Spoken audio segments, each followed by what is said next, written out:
Greetings aspirants, welcome to Narayana IAS. This is Karthik Moni. I'm here for daily news analysis. For today's session, I have picked up 5 important articles from Hindu as well as Indian Express. The first article is about India's role and its efficacy in terms of climate interventions. Second article is about the recent security breach in the parliament. Third article is about the reduction in the logistic cost. And fourth article is about the need of industrial policy. And finally, we are going to discuss an article related to the e-cigarettes. So first article we have picked up from the Hindu editorial. It is titled that India doing enough to tackle climate change. So exam point of view, we can expect some questions, direct questions in the mains examination related to India's role and its effectiveness in terms of climate interventions. Previously, in 2016, there was a prelims question related to the nationally determined contributions. So in the upcoming examination also, in the prelims examination, we can expect some factual questions related to NDC, that is possible. And also in 2022, there was a question related to India's changing policy towards climate change. So we can expect similar questions in the upcoming examination as well. So that's why we are discussing this topic. So coming to the context, so India played a pivotal role in Glasgow in modifying the language from phasing out of coal to the phasing it down.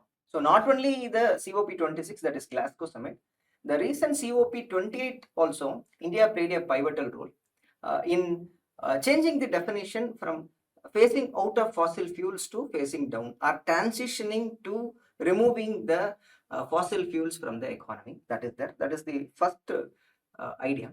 Second thing is that India's overall emission. So India is the third largest emitter of greenhouse gas, even though the per capita emission is comparatively low. So India's emission in terms of absolute number is comparatively. So these two factors, these two concerns poses two important questions before India. The first thing is that, is India doing enough to tackle the climate change? Should India set a higher bar to mitigate and to adapt the climate change? So two questions before us. So we can expect some similar question in the examination as well. So we have to be prepared with template answer to tackle such questions.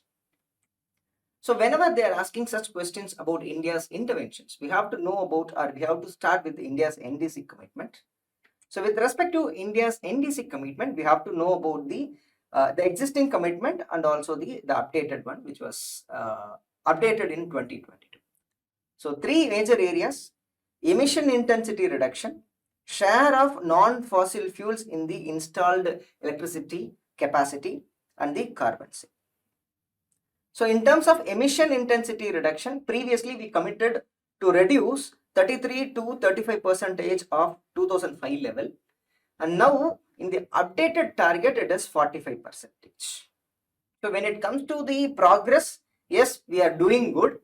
So by 2016, 24% reduction was there, and now it is somewhere around 30%. Yes, the progress is reasonable.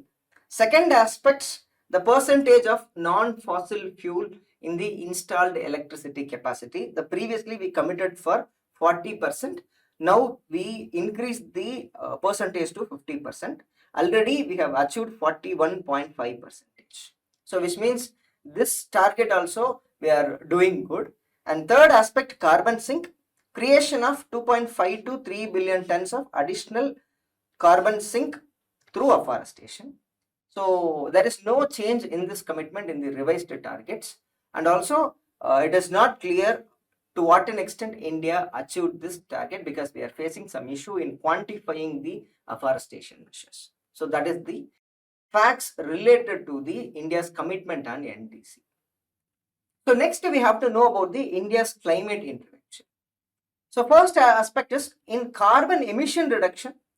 So India is taking so many measures. For example, introduction of green railways, which means the government is aspiring to make railways as net zero carbon emission by 2030. Yes, we are having the vision and we are working on it.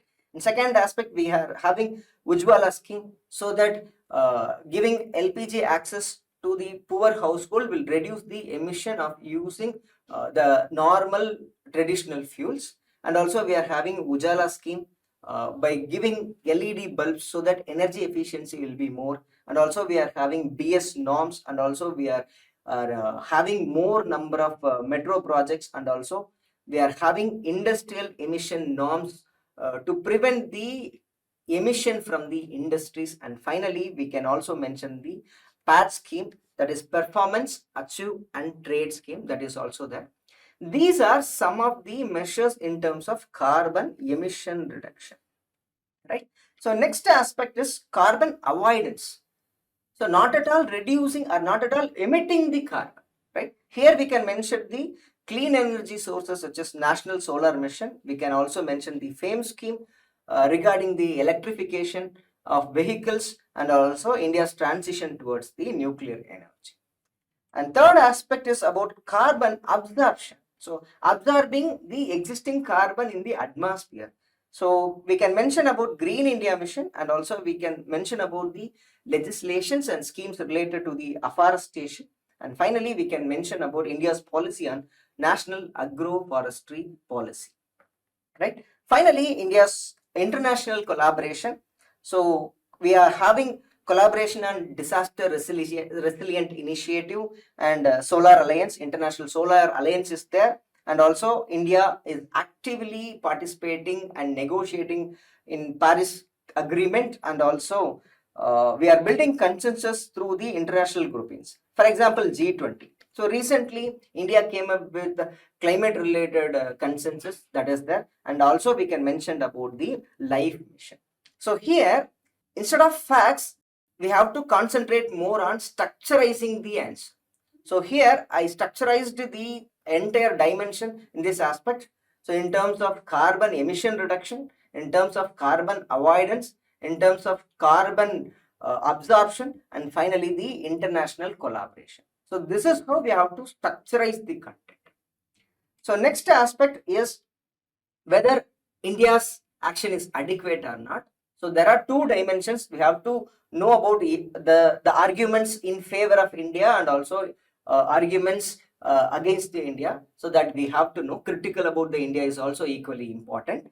So first we can mention about India's that is IPCC's report 2022. So in that it highlighted that India's emission is comparatively low, that is per capita emission is very low when compared to the developed nations. And also as per the United Nations environment programs emission gap report, India was only major country to be on track to achieve the target set out by the Paris climate agreements. So here note down the word only major country.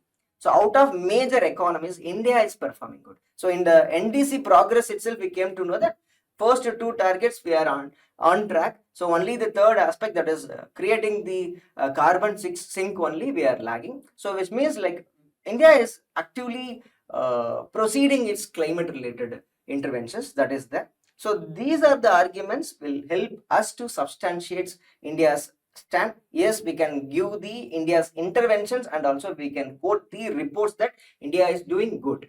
Second aspect, arguments critical against India. The first aspect is that India is the third largest emitter.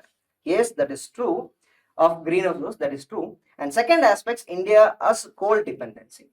Around 75% of the India's energy electricity generation came from these the coal resources. So this is one of the major problem. So this we have to highlight, which means the elimination of fossil fuels is comparatively difficult for India. That idea we have to project. And apart from that, investment in storage technology is limited.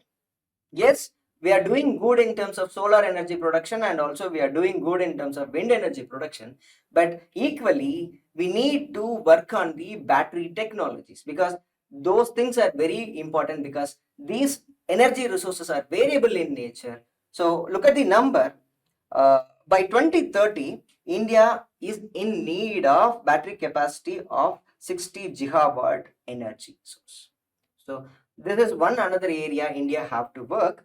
And apart from that, India is facing hydropower challenges, in terms of infrastructure, in terms of technology. So India is still under the development of new technologies such as run-of-river projects for effectively reaping the benefits of hydroelectric power without affecting the environment that is there. And finally, the limitations in terms of energy transition in terms of nuclear. So as of now, the contribution from the nuclear power plant is very low. Look at the number, it is 3.15% and compared to the total energy. So this is also another major concern which we have to highlight. So next we have to know about what India can do to address the problem. So here I have presented one mind map. So here also the way I structurized the answer is little different. The first thing is that we have to classify the interventions into two aspects. One is in terms of domestic aspect, in terms of international aspects. So within the domestic aspects also we have to categorize the interventions in two dimensions. One is mitigation and another one is adaptation. So categorizing the points is very much important when it comes to the answer writing, right? So mitigation aspect, we can include the idea of rooftop solars. Yes, it will reduce the emission. Moving towards the clean energy is very important. So promotion of rooftop solars in India is very important. For that, we have to work on the finance aspect, regulatory aspect also, and also we have to bring in net metering concept as well. Apart from the solar rooftops, we have to enhance the electric vehicles as well. So adoption of e-vehicle is very important. For that, we have to increase the government support. Apart from that, government also have to work on the infrastructure point of view, because charging points are very much important. And also when it comes to the adaptation point of view, sustainable agriculture. Yes, climate resilient farming practice has to be promoted. And finally, waste management is very much important. Enhancing the recycling and then waste to energy methods are very much important. It will reduce the emission as well, and also it will reduce the reusing capacity, so that energy efficiency will also be there, right? So finally, awareness. Yes, collaborative approach is very much important. So we have to, every stakeholder of the society at the every level have to work for the climate related problems. So in this aspect, citizens has to be make aware about the problems. So impacts of climate change has to be educated to the citizen, and also they have to know about the solutions. So that is very important from the climate related interventions.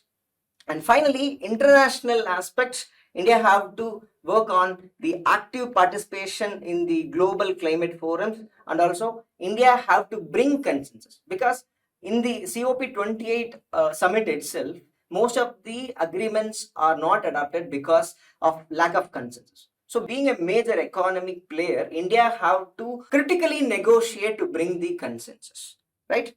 Apart from that, India have to work on knowledge and technology transfer, and also India have to work internationally to enhance the R&D collaboration, especially in terms of clean energy research and also climate adaptation research. So these two areas are very much important. Mitigation aspect, clean energy. Adaptation aspect, climate resilient agriculture, right? And finally, India have to advocate the climate justice. India have to put itself for the welfare of the smaller nations, island nations, and also the vulnerable section, so that it will reduce the impact of such vulnerable section. Next, we have an article related to the recent security breach in the parliament. So exam point of view, we have to think from the perspective of the national security and also the aspects of terrorism, and also we have to think from the perspective of social activism as well. So previously there was a question in 2021, analyze the multi-dimensional challenges posed by the external state and the non-state actors to the internal security of India. Also discuss the measures required to be taken to combat these threats. So here, even though this incident expresses the discontent among the particular person against the government or against the functioning of the democracy, this incident has to be seen from the perspective of national security. So that's why we are relating this with the previous year question of the internal security, right? So similarly, we can expect some similar questions on this area as well. So that's why we are discussing this topic. So coming to the context, on 13th December 2023, the two persons jumped into the house to express the disapproval on the functioning of the central government, and they opened the canister that causes the chaos in the Lok Sabha. Right? So parliament is a symbol of democracy. The parliament is a symbol of sovereignty. Right? So attack on such institution will affect the public trust on the government, public trust on the government's capacity in terms of security. And also this incident remained as the 2001 parliament attack and also 2008 Mumbai attack. And also here we have to highlight that the security of the parliament is taken care by two institutions. One is Delhi Police, and apart from that we are also having CRPF. So from this context we have to know about the incident, and also we have to know about the concerns as well, right? So coming to the incidents, so that when it comes to the entering procedure into the house, so we need a visitor's pass which has to be signed, the visitor's ID card which has to be signed by an MP, right?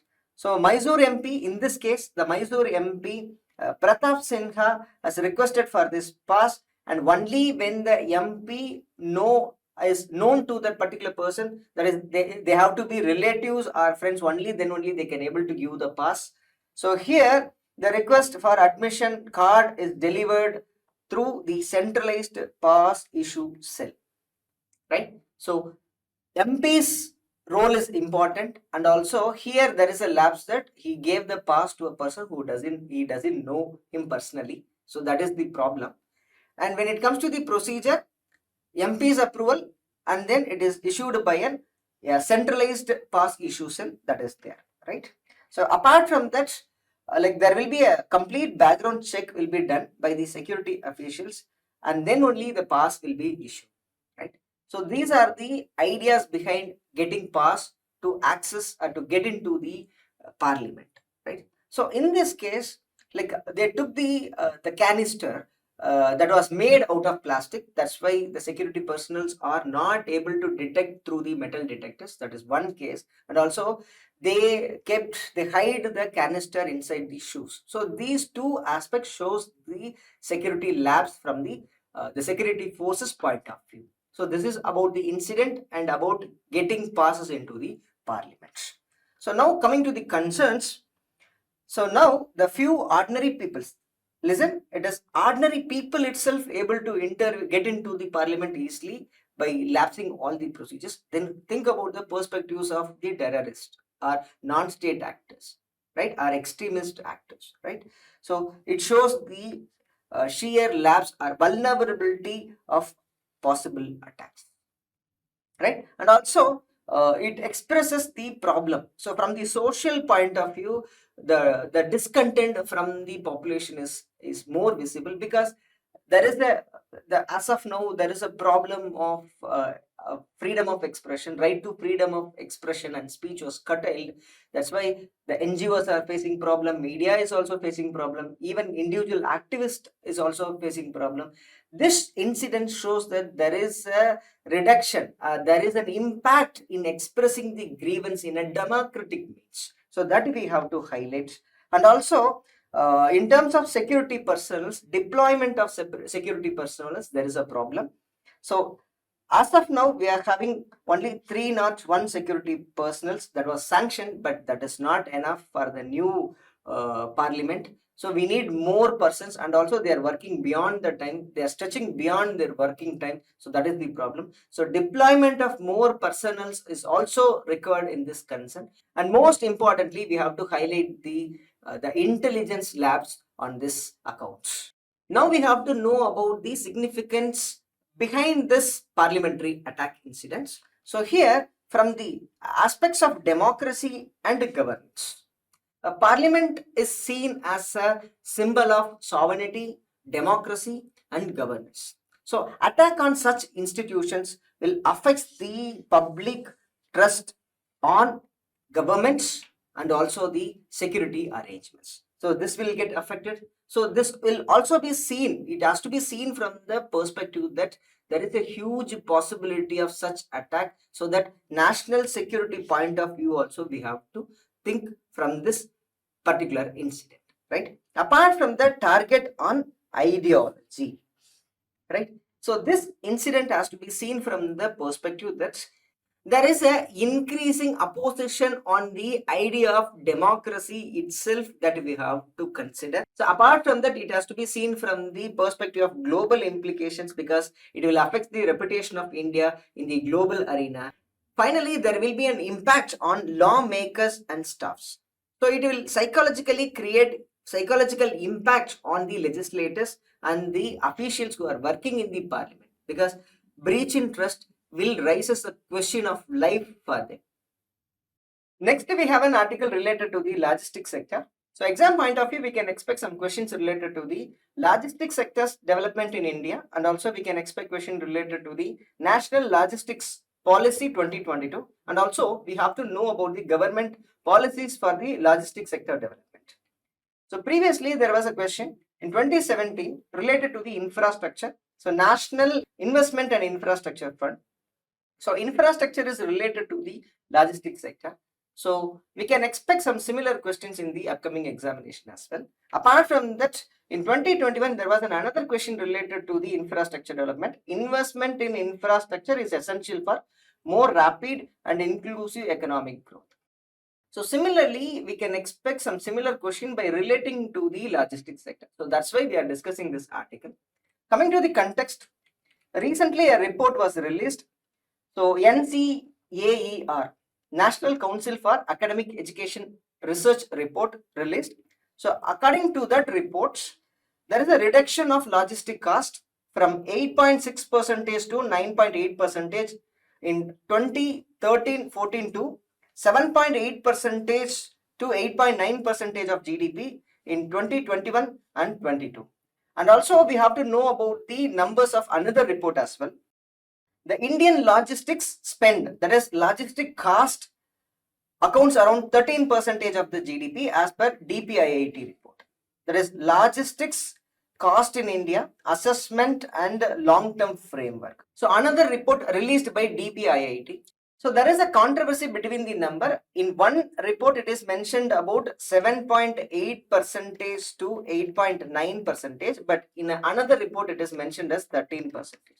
So this is the controversy between the reports, but the actual number reflects the 13%. That we have to know. So that's why we have chosen this article. Apart from that, we have to know that the logistics sector itself contributing around 14% of the GDP in India. So this is highly significant. So we have to know the developments, policies related to the logistics sector. So first we have to know about the National Logistics Policy 2022. So last year the government of India released this policy. So here it highlighted the reducing the logistic cost. So here they wanted us to cut the cost to the half to align with the global standards. So as of now, so the cost is around somewhere around 14%. So that has to be reduced to 7 to 8%. That is the aspiration. Second aspiration is promoting the multimodal transport. So combination of transport modes such as road, rail, waterways are expected. So because of having a multimodal transport, there is a cost efficiency will be there. And also the development of national logistic data platform. So consolidating the data from various sources so that it will be helpful for the government agencies for the data-driven decision making. Finally, we want to create an institution called National Logistic Council to oversee and implement the policy and provide strategic direction to the logistics sector. So reducing the logistic cost and promoting the multimodal transportation and also development of national logistic data platform and creating an institution to implement this policy are major areas, are major items in the national logistics policy. So now we have to know about the analysis of logistics sectors in India. So first, strengths. So market size and growth is comparatively high. So when it comes to the market size, it is contributing around 14% to the GDP. So it is comparatively high, right? Apart from that, the growth rate, the compound annual growth rate is around 8.4%. So it is one of the greatest number in the world. So the strength of the logical sector is the highest contribution to the GDP and increase in the growth. The second aspect is favorable demographics, because India's young population presents large consumer base and the workforce. So this will help us for the development of logistics sector. So apart from that, we have to highlight the emergence of e-commerce sector, the increased push to infrastructure sector. So those are also additional strengths for the logistics sector. And second aspect, weakness. So infrastructure bottlenecks are very important. These are the major problems which we are facing. So congested ports, outdated road networks, and inadequate multimodal connectivity increases the inefficiency of logistics sector, so that it will increases the logistic cost, right? Apart from that, fragmented ecosystem, there is a huge existence of unorganized players. So because of that, transparency will not be there, and also the establishment or effective implementation of the standards also will not be there. So it will create a problem, and also there is a huge skill gap is there. So in the areas of automation, data analysis, and supply chain management, we are facing the resource shortage, skilled resource shortage. It was mentioned in the FICCI reports, so that we have to highlight. So these are the strengths and weakness of logistics sectors. Apart from that, we have to know about the opportunities. So e-commerce burn. So emergence of e-commerce and the expansion of e-commerce network presenting a huge opportunity for the logistics sector development, because of the last mile delivery solutions and also warehousing opportunities. So this is one area. Second aspect, green logistics, promotion of green logistics. So nowadays the environmental consideration is increasing more, so that we are looking into the opportunities for green logistics. So solutions such as electric vehicles, renewable energy, and efficient packaging are new areas of domain which is evolving in the logistics sector itself. So that has to be seen as an opportunity. And finally, the government support. So government is actively supporting in increasing its resources on infrastructure development through projects such as Gati Shakti and digitalization and skill development, and this will give more impotence to the logistics sector, right? And finally, we have to think from the threat perspective. The first aspect is global economic slowdown. The global economic slowdown, the average growth as of now is only 3%. There is a demand, the demand for the goods are comparatively less, it is reducing, which means it will affect the export and import. So export and import constitute the major area in the logistics sector. So that's why this is the problem. And apart from that, we have to highlight the problem of security threats, because India is one of the major economy which is facing the problem of cyber crime. So India, that too this year, it faced around 13% of the global cyber attack, and it is the country which is facing most of the cyber attacks. So as of now, digitalization and reliance of technology in the logistics sector will get affected because of such cyber related threats. So this has to be seen as a threat for logistics sector development in India. Next, we have an article related to the new industrial policy.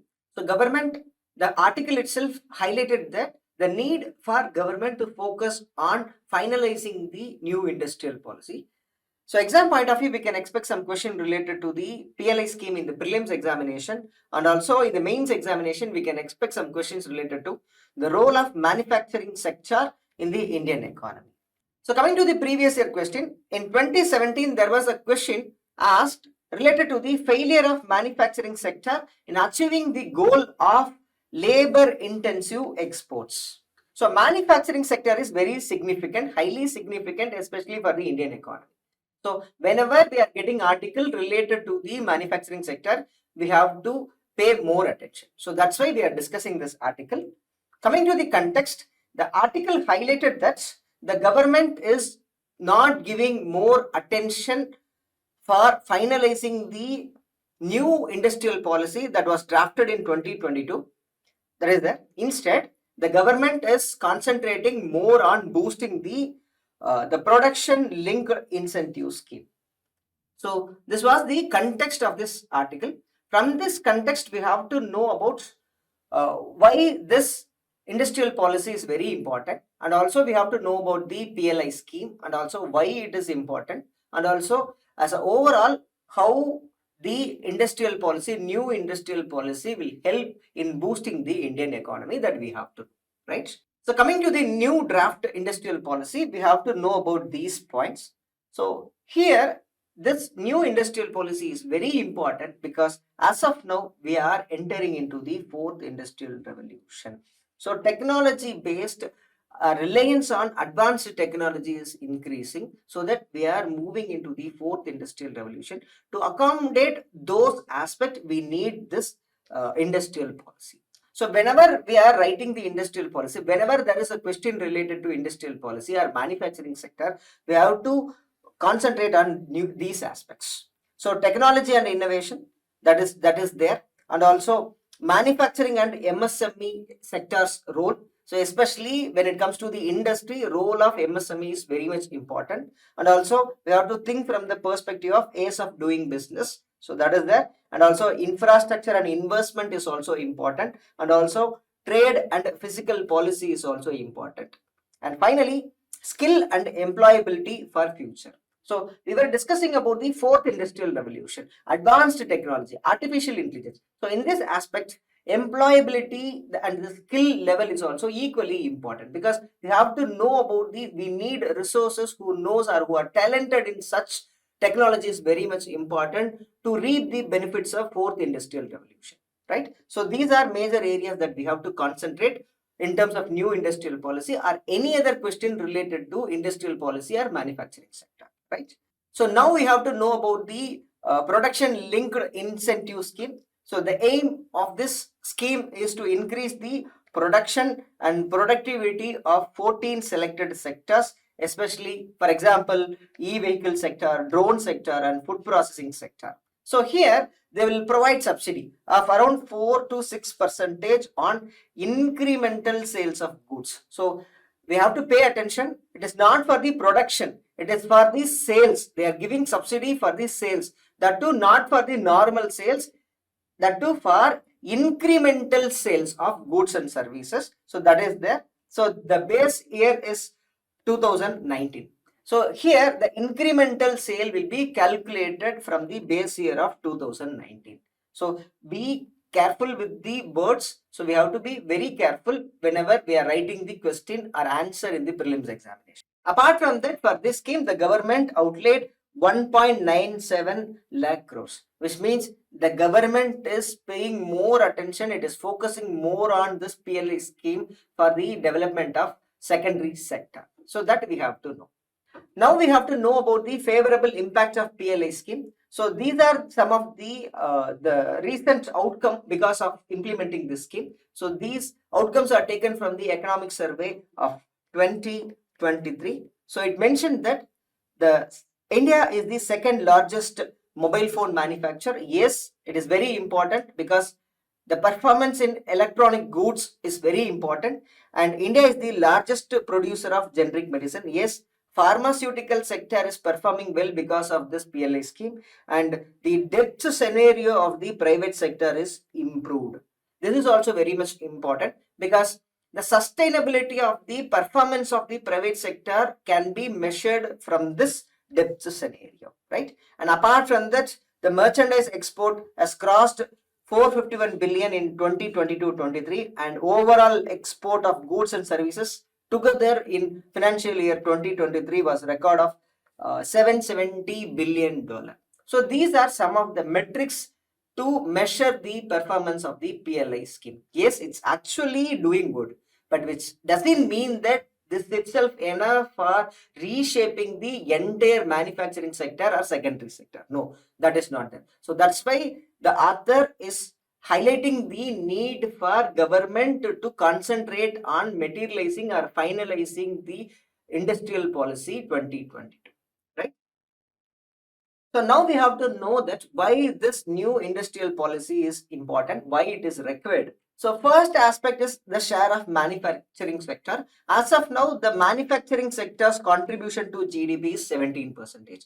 But we are aspiring for as per the previous policy, we are aspiring for 25% by 2022. So it is still a problem. So in order to attain the performance of the manufacturing sector, we need a new policy. Reorientation of the vision is needed. So that is the first aspect. Second aspect, employment generation. So in India, the most of the working population is dependent on primary sector. That is on agricultural and livestock sector. But the problem is that the most of the wealth generation or contribution to the GDP is happening in the service sector. This paradox is there, and because of this reason, inequality is increasing. So here, the role of manufacturing sector to accommodate the excess resources of agriculture should be there. So for that employment point of view, making the manufacturing sector as a labor intensive aspect, we need new industrial policy. And apart from that, the current geopolitical challenges. So as of now, the global economy is slowing down, and also destruction of global supply chain is happening. And also the demand for goods and services from India in the global market is comparatively reducing. So sustaining the growth, for the growth, we need to reorient the manufacturing sector. For that, we need new industrial policy. And also moving into the fourth industrial revolution, to manage the technology like artificial intelligence, we need skilled resources. As of now, there is a shortage of skilled resources in terms of artificial intelligence, robotics. In those technology, the resource is comparatively low in India. So for this aspect also, in terms of resource generation, in terms of upskilling, we need new policy. And finally, R&D, research and development. So still India's contribution, India's resource allocation for the research and development is comparatively low when compared to other major nations, right? So coming to the number, it is at only the 1% of the GDP, which is very low. This is inadequate to make paradigm shift in the economy. So we have to spend more resources for the research and development, that too especially for the fourth industrial revolution. So in order to address this problem, we need new policy. Next, we have an article related to the e-cigarettes. Recently, the World Health Organization released a report on e-cigarettes. So that's why we are discussing this topic. So exam point of view, we can expect some question related to the mechanism of e-cigarettes. So that is possible. And also we can expect some question related to the World Health Organization. So coming to the previous year question, in 2020, there was a question regarding the role of World Health Organization in providing global health security during COVID-19 pandemic. So whenever there is a release of report by the World Health Organization, we have to pay attention. Coming to the context, the World Health Organization emphasized the increasing need of regulation. Stringent regulation is needed because the adverse health cost because of the e-cigarette is increasing. That is one hand. So health effect, and also the popularity of e-cigarettes among the youths is also increasing. So the popularity, the growing popularity of e-cigarettes among the youth is also increasing. So these are the two major concerns. That's why the World Health Organization released a report highlighting that we are in need of stringent regulation. So this is the context of this article. From this context, we have to know about the e-cigarettes. So e-cigarettes are battery operated devices designed to stimulate the experience of smoking created by the traditional cigarettes. So it is an alternative mechanism for the traditional cigarettes. It is battery operated device. So coming to the components, we are having mouthpiece, we are having the cartridge, we are having the atomizer, and we are having the battery. Four important components. So first, e-pod cartridge. So it is nothing but a small chamber in which the actual liquid is getting stored. So it is a kind of tank to store the liquid, right? So this is the first component, and second component is atomizer. So atomizer is an element to heat the liquid. So only after heating this liquid, the vapor will get generated. So for that, we are having the atomizer. And third, we are having the battery. So we need energy source to heat or to function the atomizer. For that, we are having that battery to power the atomizer. And finally, we are having the mouthpiece to inhale the vapor. So four components: cartridge, atomizer, battery, and mouthpiece. So now we have to know about the difference between the traditional cigarettes and the e-cigarettes. So in terms of composition, in terms of mechanism in its working, so traditional cigarettes comprises of burning of tobacco leaves. So burning of tobacco leaves, whereas here in the e-cigarettes, we don't burn the tobacco. Instead, the vaporization of the liquid will be there. So heating the liquid to vaporize the liquid containing the nicotine. So in the previous case, in the traditional cigarettes, we will get the smoke by burning the tobacco. So in that, inhaling those tobacco smoke will give the kick of nicotine. So along with that nicotine, like we'll be getting the tar, the smoke, we used to have the particulate matter, and also the presence of carbon monoxide will also be there. But in the case of e-cigarettes, those particulate matters and the carbon monoxide will not be there. So in terms of process burning in the traditional cigarettes, whereas vaporization in the e-cigarettes. And also the second difference is that in the traditional cigarettes, they'll inhale the smoke, whereas in the e-cigarettes, they will inhale the vapor. So this is the difference, and this is the difference in the mechanism as well. So now we have to know why the e-cigarettes fail to control the addiction. The first point is nicotine trap. So there is no difference between the traditional and e-cigarettes, because in the traditional case also we are intaking the nicotine. Here also we are inhaling the nicotine. So there is no difference. So addiction will be there in both the cases. Second point is that the accessibility and the social acceptance. So globally, the accessibility of e-cigarette is more. So even though in India it is not there, the global trend, the accessibility is more, and also social acceptance is also there. So those things will bring more use to get into the habit of smoking. So it acts as a gateway to the smoking. So that is the second problem. Finally, the psychological connect is there, because in the e-cigarettes also, it is mimicking the same act of smoking. So in this aspect, the psychological dependence is still there. So that's why this e-cigarette is not reducing the habit of smoking. So coming to the last dimension, we have to know the government measures. In India, we are having an act legislation in 2019, prohibition of electronic cigarettes. In that, production, import, export, transport, sale, distribution, storage, and advertisement of e-cigarettes are banned completely. And also we are having an additional efforts such as awareness campaign, public health warnings will be there, and also we are doing educational campaigns in the schools and colleges as well. So these are some of the government measures taken by the Indian government. Now let's try some of the prelims practice questions. So first question about the e-cigarettes. Consider the following statements. E-cigarettes heat a liquid usually containing the nicotine, flavoring agents and other chemicals to create an aerosol which is inhaled into the lungs. Yes, first statement is correct. E-cigarettes are considered as safer alternative. No, it is not safer alternative.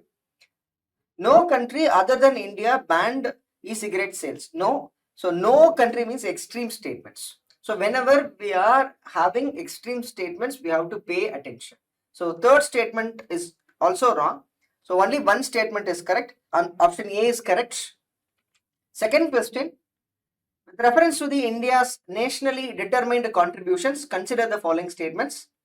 It aims for an emission intensity target of 45% below 2005 levels by 2030. Yes, first statement is correct. Second statement, to achieve 50% cumulative electric power installed capacity from solar energy resource. No, it is not solar energy. It is from the fossil fuels. So we have to be clear with the words. So second statement is wrong.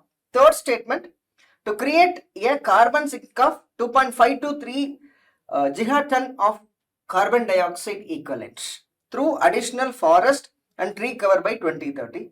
Third statement is correct. So statement 1 and 3 is correct. Second statement is wrong. So option B is correct, only 2. Yes, answer B is correct. Coming to the third question, which of the following is not a key objective of National Logistic Policy 2022 aimed at addressing these challenges? Promoting multimodal transportation and reducing the reliance on road freight. Yes, correct. Implementation of digitalization initiatives like e-waste bills and a paperless trade process. Yes, it is also right.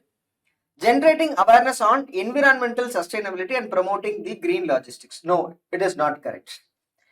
Establishing standardized protocol and performance benchmarks for logistics service providers. Yes, it is correct. So fourth statement is little generic in nature. We can take it as correct. So we are going with the option C. C is wrong, right? Yes, option C is wrong. Coming to the fourth question, the CRPF is responsible to handle the internal security challenges. Yes, it is correct. BSF is responsible for guarding India's land borders with Pakistan and Bangladesh. Yes, it is correct.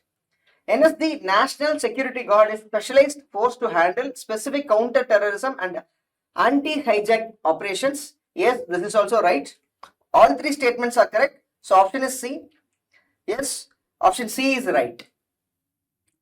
Now let's try one mains practice question.